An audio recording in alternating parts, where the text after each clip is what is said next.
In this video today, I'm going to show you how this painting comes together. Hi and welcome to my channel. I'm Joy Fahey and I'm excited that you're here. Thank you so much. And if you love abstract painting, then you're in the right place. So let's get started. So the canvas I'm working on is 60 centimeters square. And, we all have different processes of working.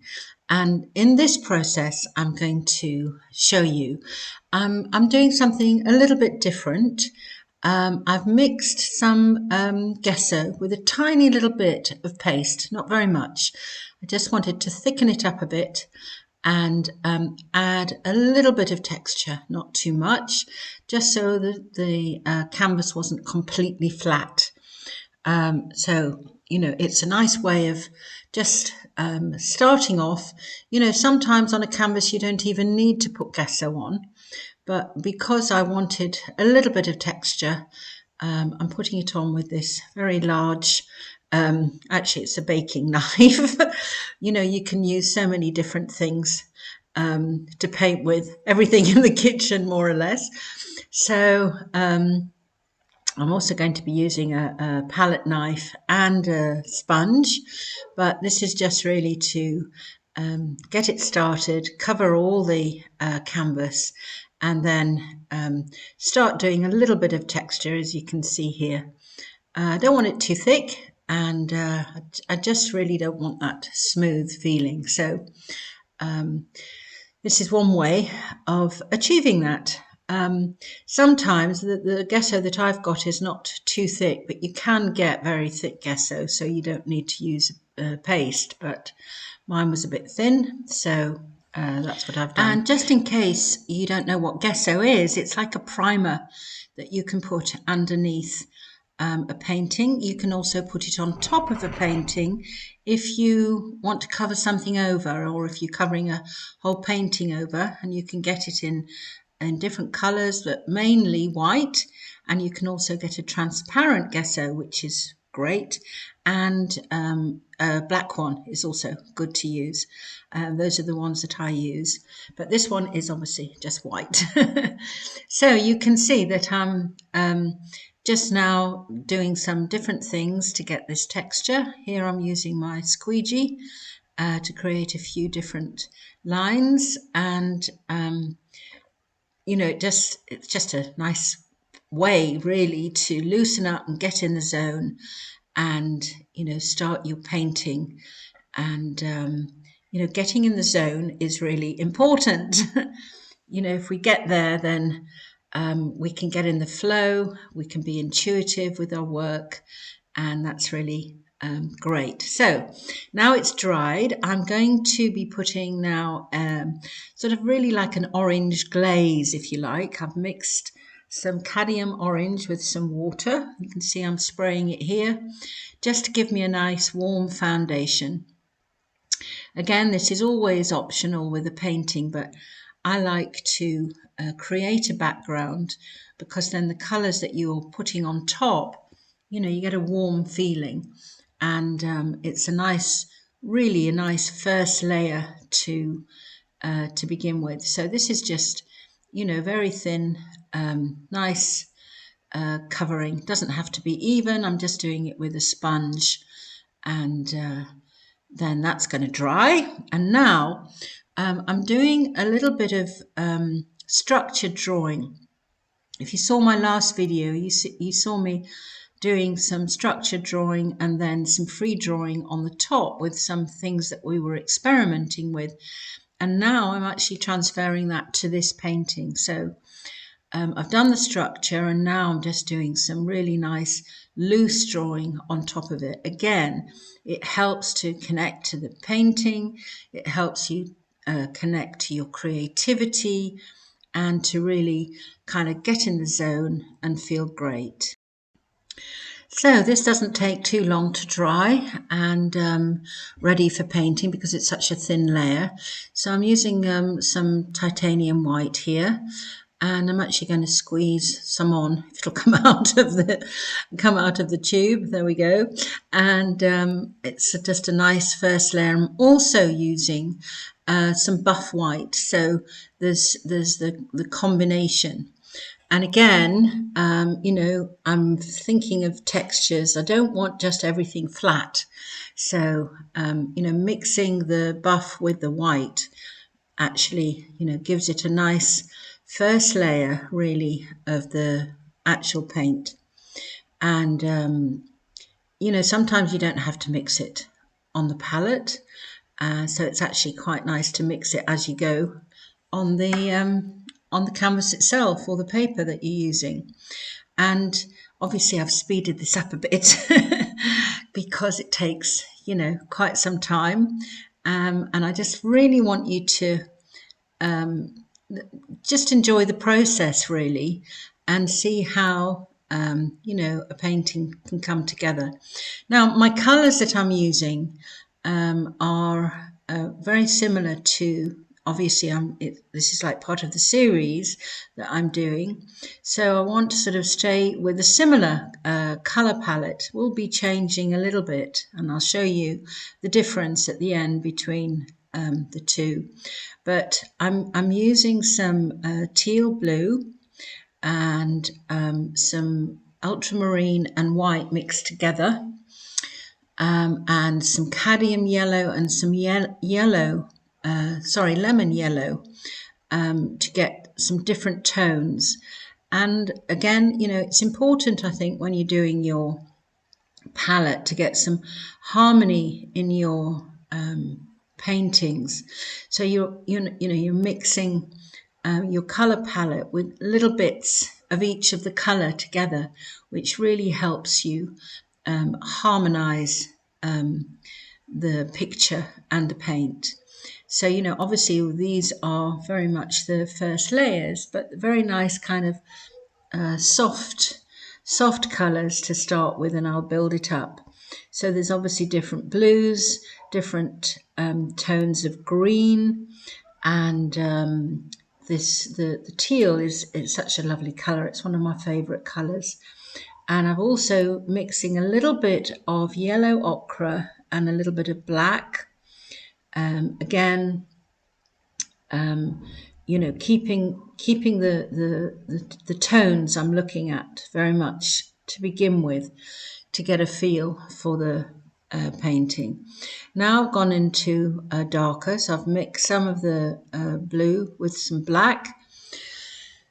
Excuse me, and just to give some focal points at the moment. I mean, it changes as it goes, but you can see that those colours are, they're all kind of blending together, which is a nice feel. And I've got an idea of the shapes that I want, and I'm, conscious of how the shapes are. I don't want them all similar. And you'll notice towards the end how I change those, because some of the shapes are the same and I didn't want that. So as we go, you'll see how that can change. So I'm just really looking at how I want this composition to go. I want this space in the middle with the off-white, and I want the top to be the off-white. And here I'm just, again, blotting out some of the colours and then putting them back in on top, again, to give some nice textures and differences. So the surfaces aren't just flat paint. And you could see I did that with a napkin. So there isn't on some of the kitchen roll, there's a pattern, and I don't want that. Now, this is another way of actually getting some interesting effects. This is just cerulean wrap, and I'm putting some paint on the top of that and then blotting that in. And you'll see how that works. Again, it's sort of just breaking things up. So there's not just flat planes, there's some differences. And I work into that, as you will see. But it's kind of a nice a nice way of, easy way of getting some different effects and, color changes in your painting. So I'm just doing things with it, just to make more interest, and, it comes through the layers. So you can see some of those things happening. So now I'm using a scraper to scrape that colour in a little bit. And I've added some more paint. I've added some of that teal and some white, adding some water. And, I'm just going along with, feeling my way. And I think this is kind of an interesting point, that you think about it at one level, but you allow yourself to be creative at another. And, when you're doing this kind of painting, you want to feel that, so you've got all your different tools available. And if the feeling takes you, you can use them. And, there aren't any mistakes. We're using acrylic paint. And if you do something that you don't like, you can easily cover it over.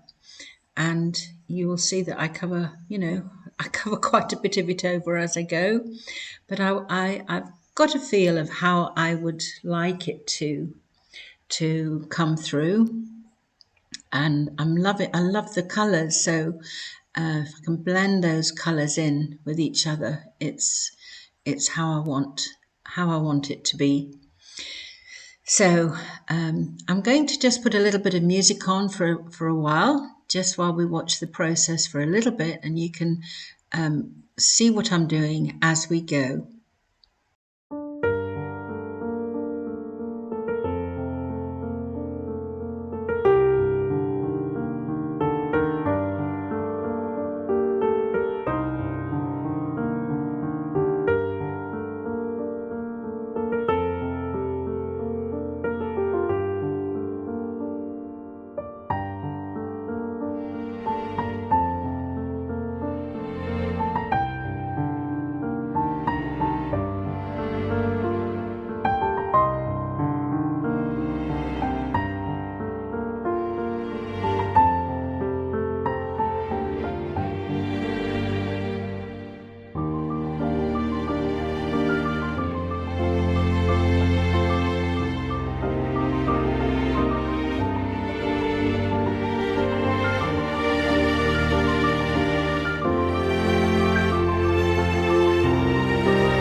So you can see that and building up the layers, and keeping the tones, looking at the tone values, which I think is one of the interesting things about when we're first starting painting, particularly, is that we don't quite get how the tone values work.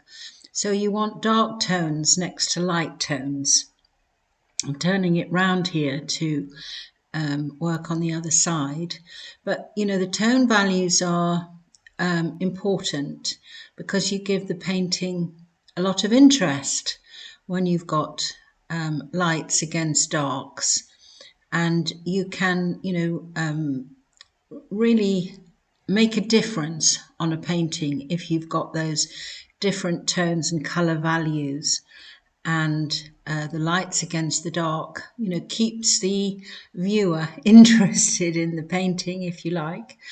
And that's, very important for somebody who's looking at it, to see the subtle changes. You can see the subtle change here with the white against the buff white. It makes a painting, interesting to look at, which is the point. So you can see I'm using the cerulean wrap here again to transfer some of that colour. Now what I'm using here is a baby wipe. Now baby wipes can be used in so many different ways. Who would have thought that we would be using these on painting? But you can, smooth out edges, blend paint in, give it some really interesting textures by using baby wipes. And I have to say I use them a lot. And it saves you time on blending with a brush. And because of whatever it is that they put in the baby wipes, it can actually remove paint as well. So it's worth experimenting to see what you can do with them. But you'll find that you'll get some very interesting effects, and I love using them to do just that. So I'm coming in again now with some darks and mixing some of the blue with the black, also with a little bit of the ochre. So again, it's blended with the colours that I'm using in the painting. And it's beginning, slowly but surely, beginning to take shape. And, it's a process. It took me probably, over 2 days to finish the painting. So now I'm into the next stage of it, and, looking at how I'm going to, carry on with doing different things to the painting. I step back and have a look, see what's going on with it. One of the tools that I really love using is little sponge rollers. I've got quite a few of these. And again, you're getting different textures. So the paint isn't just one flat plane. It kind of gives you some different feels, and then back into the palette knife. So I've got all these tools available. So when I feel I want to do some things with it, I've got them there. Now this is a little brayer that I'm using. Again, nice effects, rolling some of the paint over, and it means that I'm not covering everything. I can do different things to get different effects. So I'm showing you a whole multitude of different tools that you can use and experiment with.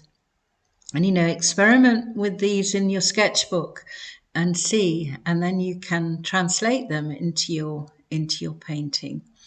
So this little knife, again, I'm getting just want some edges there between the blue and the cream.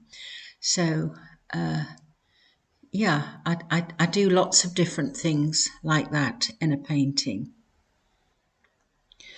So now, still actually, I'm going to use the brown. I'm actually putting paint on it and rolling that, as you'll see. Again, more texture and adding a little bit of the orange into that white area to give it some interest. So, all kinds of interesting things that you can do as you build the layers up.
So I hope you're finding this interesting watching this process. It's fascinating to know what we think about when we're watching somebody paint.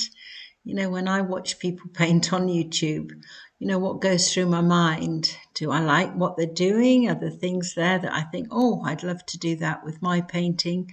So it'd be lovely to know what you think. So, put in the comments, what you feel as you're watching a painting unfold. It would be lovely to know. I'd love to hear your thoughts, and what the piece is saying to you. It fascinates me when I do these kind of intuitive pieces. What reflection it's giving me, and for me, I feel that this is, it's about me getting organized. I feel, having moved and in my new house, there's been a lot to do, as there always is when you move house.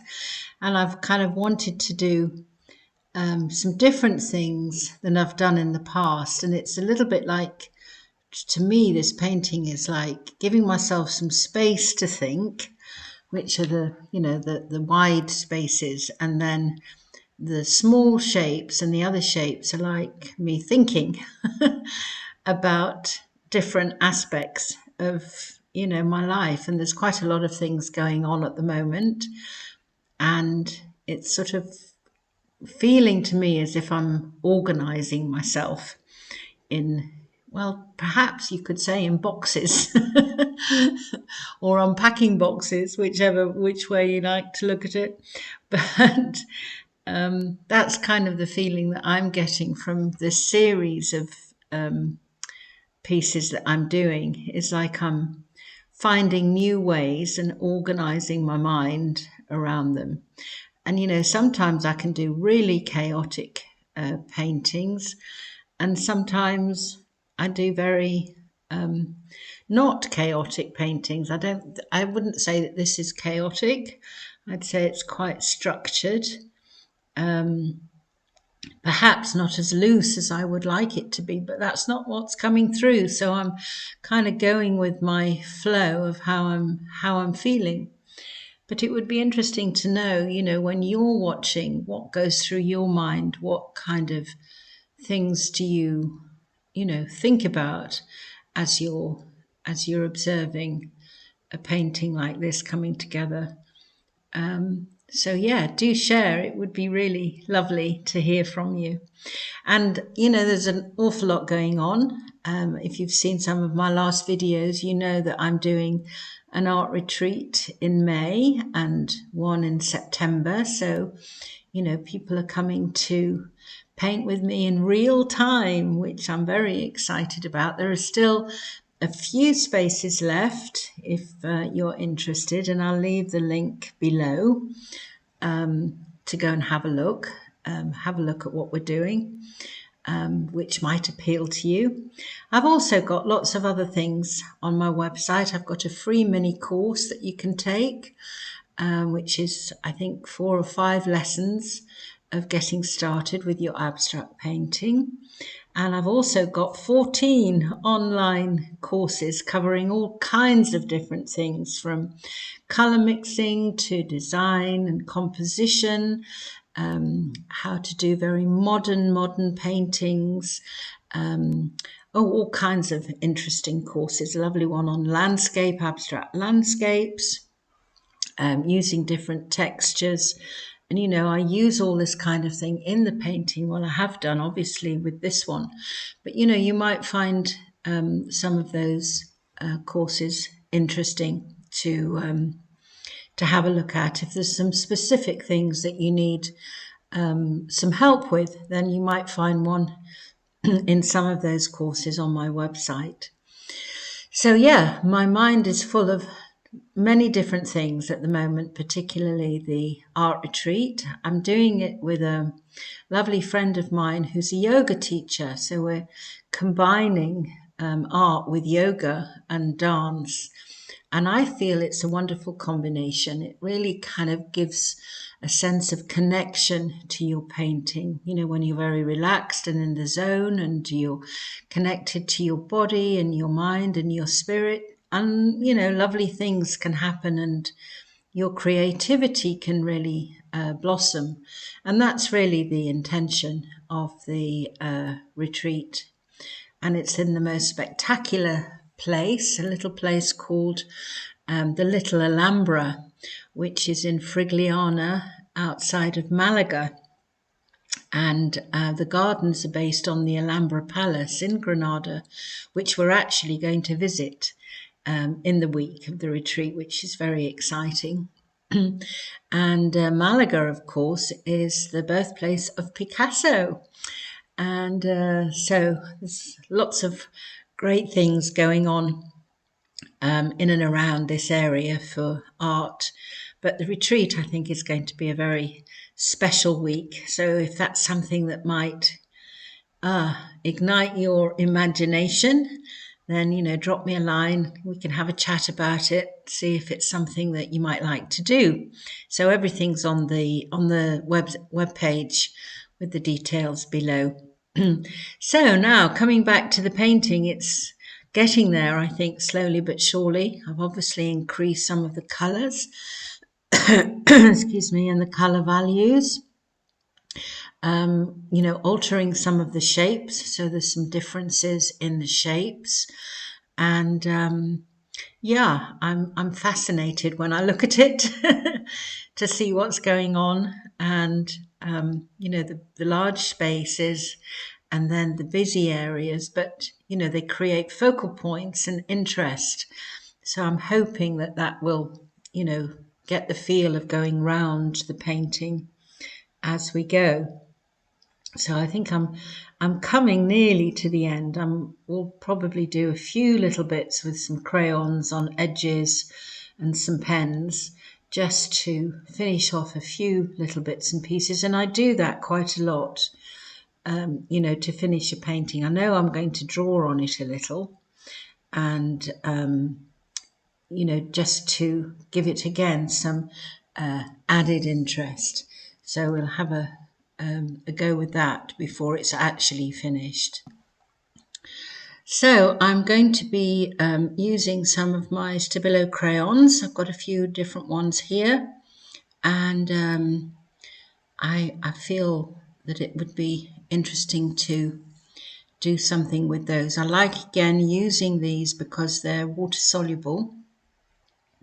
And what I do, as you'll see, is I use a little bit of the baby wipe to smudge it in, so it looks as if it's very much part of the painting. It doesn't look just like a sticking out line. It's actually blended into the paint. And using these baby wipes, you can get so many interesting effects. And then, just filling in a few of the little areas and again using the baby wipe to smudge it. And I think that, interesting things happen. This is a white one, which I like, again, to draw on. It breaks it up a little bit and, adds to texture and interest. So, you can get some very interesting effects by using, crayons. You can use pastels, you can use oil pastels, all kinds of things on top to get some different effects. Now, what I'm doing here, I'm just using the flat of the brush. I want to change that colour, give that colour of the cream a little bit of some differences, and then blend it up into some of the painting. So there's some hard edges and then there's soft edges, and again, those are points of interest, and it will loosen it up a little so it's not so harsh on the lines. And some different effects. I like that white against the cream, and just gives it some extra interest. So these are all sort of finishing touches when you're coming to the end of the painting. What can you just do to enhance different areas? And basically that's what I'm doing. I can actually spend an awful lot of time on this bit, and I go away, come back, have a look at it, go away, come back, have a look at it, see, oh yeah, I could just do this and I could just do that. And actually, when I did think I'd finished it, I did do a little bit of extra things, but the basis of it is there. I wanted to sort of, what would you call it? I suppose smudge it up a bit. So I'm turning it round, doing the same thing. There's still a little bit of white on that brush, and then with the baby wipe, I can get that nice effect, as you can see there. So we're making progress, nearly there. And I hope you've enjoyed, watching it. And if you have, then do give me the thumbs up on the video. And if you like to see, more videos like this of the different things that I do to help you and hopefully inspire you with your painting, then press the notification and subscribe. And I've got quite a lot of videos on YouTube now. And also by doing that, you help me share it. YouTube likes it. And you could leave me a comment. Tell me what you thought about this process and if you could use it yourself, or if you've got any questions, just let me know and I'm happy to answer them. Now, all the information that I talked about is in the description. And so go and check that out. And now here's the finished picture. The camera's made it quite bright, but you can see it there. And here it is up on the wall. And I'm quite pleased with it as part of the series. This was the first one that I did, which is up at home on the wall. And that was another one I did, which was a quadrip. I think that's on a video too. So thanks for watching, and I look forward to seeing you again soon. Bye for now.